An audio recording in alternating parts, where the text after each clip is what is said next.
Salvete discipuli, and welcome to first year Latin. This is not a Latin class, this is a Latin resource. You're a Latin class. I'm just like the back of your book. Here's your book, the Oxford Latin Course. In the back of your book you have a dictionary, a Latin to English dictionary, an English to Latin dictionary, an index of grammar back here, and I know you can't read this from up here, but you have your own. You also have a reference grammar here.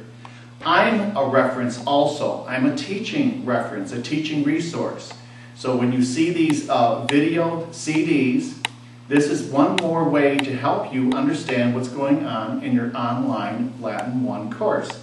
And there will be a CD also for the online Latin 2 course. So pay attention, and we'll go chapter by chapter, bit by bit, so that you understand everything. First of all, salvete discipuli. This is how I say hello to you. Valete discipuli, how I say goodbye to you. And you say hello and goodbye to each other. Salve to one person, salve Joe, salve Mary, Maria, and plural salvete. My name is, mihi nomen est Magister Sears. Ego sum magister, tu es discipulus, or discipula, if you're a girl. Discipulus, boy, puer, discipula, girl, student. Okay? Bene, discipuli. First of all, I want to bring your attention to some important things about the course, just looking on your computer screen. When you bring up the course, this is the first screen, the opening screen that you see.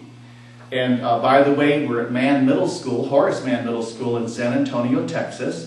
And the principal here, Linda Nance, has been good enough to allow me the use of this classroom. So I want to thank Magister Nance for doing that. Anyway, getting back to the opening screen, on the side here, you can look on your opening screen to see this. I know you can't see this in detail, but there's what is called a navigation bar here. It's very important. There you see a toll-free number at the top, 1-888, and this will show on your screen, 1-888-844-6661. That is a toll-free number for you to call me. You can also email me, this will appear on the bottom of the screen also, at tsears@learnnc.org. Or my assistant, Magister Carpinos in Chicago, you can email him at jcarpinos, this will show on the screen at the bottom also, at learnnc.org. So email me, call me, let me know what you're having a problem with or what you need to comment on. Then you have Nuntii, the news, which will appear down here. If there's a test, if there's some special link that I need to bring to your attention, it will appear down here. Sometimes when you send in photos, you send in tapes of skits, or there's a special PowerPoint on the National Latin exam or something like that, that announcement will appear here and in the Nuntii at the bottom of the page as you open up each day. You also have email accounts, and each person has a LearnNC email account separate from the computer program, which you can open up, and I send general emails to students and facilitators almost every day. So you want to check your email, your LearnNC email, every day. And of course you can respond to me with that email. Below Nuntiis is Lectio Dei. Lectio Dei, the lesson of the day. Lectio Dei, of the day. Just like en français you have soup du jour, here you have Lectio Dei, the lesson of the day. That's where you go first. That's where you go first. In the lesson of the day, and there's one for every day of the week, you go there and you find out what you need to do today. It's like going into a restaurant to see what's being cooked today for lunch and what's being cooked today for class. It's your fresh bread. Okay, Reikens Panis, fresh bread. Okay, there you see in Lectio Dei, and I have an example of that right here from last year. On the Lectio Dei screen, and this is for September 13th, the Ides of September, we have a torch up here on your screen. It'll be an American flag, and if you click on that American flag, you will see the Pledge of Allegiance in Latin. And I encourage you to say the Pledge of Allegiance in Latin. Most schools do it on the PA in the morning anyway, but your Latin class can go ahead and do it in Latin. Maybe turn the PA down or something. But go ahead and say it in Latin. I've even had students who've said it on the PA for the rest of the school. Okay? So there, and over to the side here, you have two links. Oxford drills and Oxford exercises. You want to use those drills and exercises every single chapter that you go through. So Oxford drills and Oxford exercises, I will be referring to that all during the block, all during our 80 lessons. Then in the middle section here, I have written out exactly what you need to do, what PowerPoint you need to look at. If there's most days you have a PowerPoint to look at. If there is any special test or event, if there's any special explanation about a certain chapter, if there's anything special about vocabulary, if there's anything special about activities. And this will be repeated in the margin of the screen here, your engaged activity. Things that you do when you come off the computer screen with other members of your class, doing homework assignments, doing class activity assignments, going over flashcard drills, all those things. That's engaged activity. Special projects, you have an Emperor project due in December. Down here, tests and events, and it tells you exactly what event is due today. This is September 13th and how many points. And it also tells you what the focus of the grammar is for the week. For example, here's the plurals of nouns and verbs. Again, here's another sheet. This is a grading chart. You can keep track of your grade. Your grade is on a total points method, which means that you divide the number of points possible into the number of points you receive. The computer does this for you, or you can keep track of it yourself. This is one sheet you'll need to run off more as the course moves on, but this will help you keep track of your own grade, so there's never a problem about what's my grade. You know your grade because the computer tells you your score for each event. Now, the computer is not going to tell you exactly what the right answer should have been. It could, but the problem is not everybody takes the test or event or quiz, exam at the same time. So if you want to know, and you should know, the correct answers to the test, exam, quiz, whatever, you need to ask your facilitator. Your facilitator has access to the answers to all graded events in our program. So ask your facilitator. They can go into the program, they can print out the correct answers, and of course they will be able to do this once everybody in your class has taken the test or exam, so that nobody has an unfair advantage of getting the answers from someone who took the test previously. And that's the reason for that security. Some of these events and tests have passwords, and you get those from the facilitators also. Facilitators will also be inputting grades, not all of them, but some of them the facilitator points at the end of the week, whereby your facilitator judges the amount of effort that you are putting into your work on a daily basis. They give you 10 points a week for that. Here is a check-off list, which is downloadable. By the way, the grading chart that I just showed you is downloadable from Files for Downloading under Documenta on the navigation bar. I'll show you that. I'll bring that sheet back up again. But here's the checkoff list. You can download this from Files for Downloading, which is underneath the Documenta label or tab on the navigation bar, that yellow section that's on your opening screen. And it says, for example, this is what a checkoff for every chapter in the book, and you're going to go through 20 chapters by the time you reach January the 13th, 2006, the last day of our course here.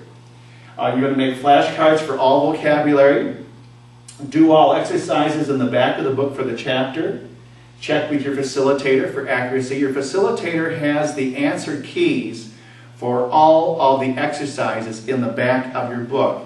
So you will be referring to this quite often in the back of the book. So you have a grammar in the back of the book, you have a dictionary in the back of the book, you have a grammar reference, and you have exercises in the back of the book. And these are exercises in addition to the Oxford drills that I mentioned earlier. And each class should have a Latin dictionary. Here is the AMSCO Latin dictionary. Cassell's is a good one. Any good paperback dictionary would work. So that as you start into lengthy translations, the class has a reference from a dictionary besides what's in the back of the book. Okay, you go down your checked off list again, translate the main story, the secondary story. There's usually 2 stories per chapter, and we go through both of those stories. There's audio files. I'll show you where those are located on your opening screen. Obviously, it would say video, audio files. You would go to those to hear vocabulary being pronounced for every chapter and the main story being pronounced for each chapter. And just follow along with the pronunciation for Latin. Latin pronunciation is very easy. It's pronounced just like English, except we pronounce the V as a W. The V as a W. You will not see the letter Z. And the vowel A is pronounced A. And otherwise, it's pronounced exactly the way English is. So it's really not a problem to pronounce Latin. The R is rolled. And you'll hear me rolling my R. This is done with the R in Spanish, if those of you have taken Spanish. So the R is rolled, and the W is pronounced like a V. Otherwise, Latin is pronounced pretty much like in English. The A is pronounced A, and not A like in English. But just pay attention to the way I pronounce it, and it will come to you. You shouldn't have any problem whatsoever. Check for any related files in downloading. Files for downloading contains a lot of sheets and handouts almost daily that you will need for explanations. Captions are at the beginning of each chapter. Little pictures, you may or may not appreciate the artistry in the pictures, but there's little captions underneath those pictures, much like a comic book. And you are responsible for reading those because it introduces the new elements they're trying to teach you in that chapter. Then you would check all the PowerPoints and video streams which are related to this chapter. And I alert you to those in the Lectio Dei at the beginning screen there. There's a culture section at the end of each chapter. You need to outline that in a Latin notebook. You should have a Latin notebook. You could keep the notebook on a CD. Do not keep your Latin notebook in the hard drive of your computer because people use your computer all day long and they can erase all your work. So keep you can keep a CD, a Latin notebook, or you can keep one that's on paper, just like you would in a traditional classroom. And that's where you would outline all the culture sections at the end of each chapter. For example, the first chapter explains who Quintus Horatius Flaccus is, this little boy that we're going to be living with all year in our Oxford Latin series here. You have practice with any special activity sheets. You need to do that if the facilitator gives you activity sheets that go with the readings. You would do that as engaged activity. And we have a lesson plan for every week. Under Documenta, you will see a tab called Weekly Lesson Plans. And they're there right now for your perusal and information. If you're going to be out of school for a week in October, and it's August right now, then you can know what we're going to cover every single day in October, or December, or even January. All the lesson plans are there. So there's no excuse for you not knowing exactly what we're doing all during our block in Latin 1. The lesson plans are there, written out for every single day. Every quiz, every exam, the number of points, every homework assignment. It's all there in plain English. All of the contact numbers and references are there. And speaking of content and references and contact and advice and tips, go to the syllabus. On the opening screen, you will see that up here. Again, here's the opening screen. You will see syllabus here. Go to your syllabus, read that through. There's a contact information in there. There's advice in there. There's grading information. I told you our grading was total points. The maximum number of points divided into the number of points that you receive. If that's the same number, you have 100%. Hopefully it will be. And down here, Magistri, there's information on me, information on Magister Carpinos. Under Documenta, that's the most popular label there in the navigation bar. Documenta contains your PowerPoints. And we have 2 kinds of PowerPoints. You can have the regular PowerPoint that you download. It can take forever, but you can at least do printouts. If you're not interested in printing out a hard copy of the PowerPoints, then go to the HTML PowerPoint. It'll just pop right up on your screen and you have no problem going through it whatsoever. Okay? So that's what that HTML, when it says PowerPoint HTML, is all about. Labores are tasks or projects. You'll see the information on the Emperor project that you'll get to work on around Thanksgiving and Christmas. Audio video area. That's where you will find all of the files where I am pronouncing the vocabulary for each lesson and where I am going through the first story, the main story. I don't read the secondary story, but I do read the main story for you. And then there are the external links. The external links contain a treasure of information about everything. About Latin grammar, about Greek mythology, Roman mythology, the Roman calendar, you name it, Roman history, Greek history. It's all there, all the information. National Latin exam sites. You'll see all this information on the external links. Very valuable. And then Instrumenta or Tools is where you click to check your grade. Okay? So if you want any other further information on this, just give me a call or email me or Magister Carpinos, and we would be glad to help you with that. Here is an example of the lesson plan sheet that you will see. It's the week of September 12th through September 16th. And that's an important week because my birthday is right there on Thursday.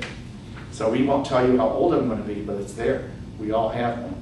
Okay, so there it is. All that information for the week of September 12th. And every single week from the beginning of the course, September 6th, right up through January 13, 2006, is right here. So there's no excuse for you not knowing what's going on in the course. Okay, chapters 1 and 2. Let's come to the board here and find out what's going on with this chapter. Remember, I'm not teaching a class. This is a resource here. You're the class. You're teaching each other. The computer's involved with this. You have a bunch of resources. I'm part of those resources. It tells me here that we're going to be going over the predicate nominative, the accusative case. Okay, let's put an example of predicate nominative. You're going to find out that everything that you didn't know or understand in middle school English is going to become crystal clear in first year Latin. That's one of the neat things about taking Latin, is that all of a sudden you understand everything about English and any other languages. I speak 8 languages myself, all because of Latin. Okay, the predicate nominative, that's where we use the verb to be. To be is esse. That means to be. You will find that in the motto of North Carolina. To be rather than seen. Esse quam videare. You hear the V being pronounced as a W? Esse quam videare. The motto of North Carolina, to seem rather than to be rather than to seem to be. Predicate nominative, let's show you an example in English here. Joe, or let's take a more obvious Latin word here. Maria. She will go very nicely in the Latin. Maria is a student. Okay. That's a sentence, a complete thought. It has a subject. It has a verb, at is, and it is not a direct object here. Instead, we have what is called a predicate nominative. That is a predicate nominative. Now, if I said Maria is tall, that would be a predicate adjective. So here you have a predicate nominative because it's a noun, and a predicate adjective because it's an adjective. And it's called predicate because of the verb to be. Esse is an infinitive, and we'll talk about infinitives later on in the course. And the infinitive is esse, the verb to be. So this is the third person singular. I'm going to talk about number and person and voice and tense, all of that, so it'll become clear to you. Maria is the subject. What does this look like in Latin? Well, Maria will stay Maria. And we call this the nominative case. Here's the word nominative. Nominative means the subject of the sentence. Subject of the sentence. Or predicate nominative. Because here, you could put an equal sign. Whenever you use the verb to be, it's tantamount, it's equal to an equal sign there. So in Latin, I can say Maria est, same word in French, only the French pronounce it a. So you're learning Actually, you're learning 5 languages at once here, aren't you? What are the Romance languages? Romance languages that come directly 100% from Latin are Romanian, Portuguese, Italian, Spanish, and French. Those are the 5 Romance languages. And of course, English is a Germanic language, but even English is over half derived from Latin vocabulary. So every other word you speak comes from Latin. That's quite impressive. Another reason why Latin students know more about everything than everyone else. The SATs prove that. Maria est discipula. Discipula. Notice that this word, the predicate nominative, ends in A, and the subject ends in A. That's not a coincidence. That's very deliberate. You're going to notice that things tend to, the endings on words become very significant in Latin. Not in English, but in Latin. Latin is called an inflectional language, meaning that the endings of the words give meaning to those words. We don't have this phenomenon in English, other than putting S's on words for plural. But Latin is an inflectional language. German is inflectional. Ancient Greek is inflectional. Russian is inflectional. Goriki libi po-ruski. Okay, they're all inflectional languages because the endings of the words provide meaning. In English, we have what is called a linear language.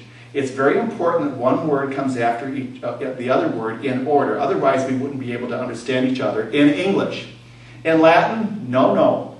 Word order does not really mean an awful lot in Latin from the standpoint of meaning. It's more of a preference or an artistic device. For example, this means Mary is a student.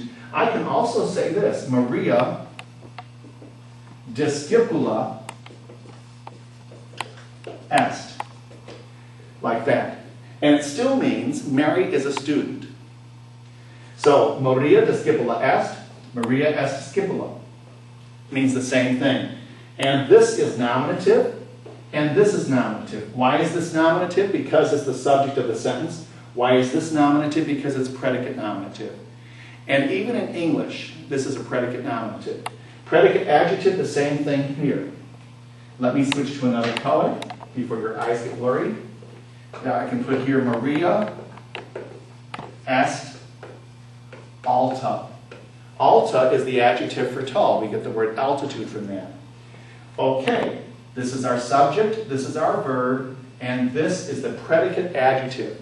You will see this item on the National Latin Exam. Every year they pull the predicate nominative on one of the 18 grammar-oriented questions on the National Latin Exam. The National Latin Exam is given the second week of March, so we want to be aware of that, and you all want to get your old medals. We can also put it this way, Maria alta est. I can play games with the word order here.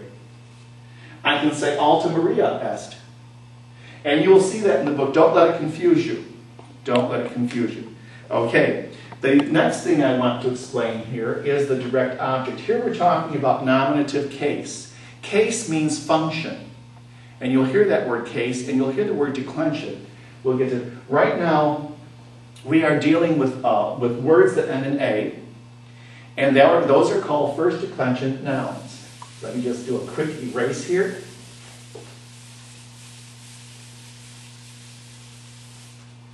All right. The nominative case, we'll make a note up here, is the case, let me spell that correctly. Nominative case equals the subject of the sentence, or predicate nominative. I'll just abbreviate here, because I've explained that already. Now we're going to go to another phenomenon here, the accusative case, which is the direct object of the verb. And we cannot have the verb est used here. Whenever the verb est is used, you have a predicate nominative. With any other verb, you're going to have a direct object. The direct object tells us who receives the action. Okay, let's do this. Mary carries a book. Okay, I hesitated there because I wanted to put a feminine word in there In fact, let's use a feminine word. Let's not get too masculine yet. Okay. Mary carries a book. Let me put this in black here. Or I was going to change it. Her daughter. Mary carries her daughter. And we're not going to translate her. We're going to just assume that it's her daughter. Okay. Mary carries her daughter. Here's our subject, Maria. Here's our verb, and I'm going by English word order, which is okay in Latin, but it's not the only way they could do it. Portat, and I'm going to put filiam here.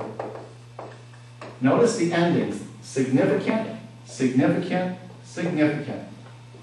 Because Latin's an inflectional language. Endings are meaningful and important. And you're going to see that as you go through the course here. Okay, this is different from our predicate nominative. We still have a subject in here. Nominative case, it ends in A. Nominative case ends in A. Actually, nominative singular ends in A. This is going to drive you crazy at the beginning. All these little endings. The T on the end of portat tells me it's third person, singular. Third person, singular on the verb. The A tells me that it's a first conjugation verb. There are 4 conjugations in Latin. And this is a first conjugation. So verbs that end in AT are significant. Because there's verbs that end in ET and IT. And they're all in special groups. The AM here tells me that the daughter is the one being carried. So I can mix this up. I can say filiam Maria portat. And it still means Mary carries her daughter. By the way, there is no word for the and in Latin. So when you see the and in English, don't start looking for a translation for it. And by the way, too, portat can mean she carries. She is carrying. You don't need a word for est here. She is carrying. And, excuse my writing, she does carry. Now, if you're in English class, your English teacher is going to say, well, this is emphatic, this is progressive, and this is simple. We don't have to learn that there, but that's what they would call that. The very fact that this ends in T is giving me this information. It could also be he or it. It carries, he carries. We don't need to express a pronoun in Latin, same as Spanish. If I say I love you, or we haven't gotten the first person, but te amo. You might want to go home and tell your mother, I love you. Te amo. You do not need a word for I love you. It's the same in Spanish, same in Italian, same in Portuguese.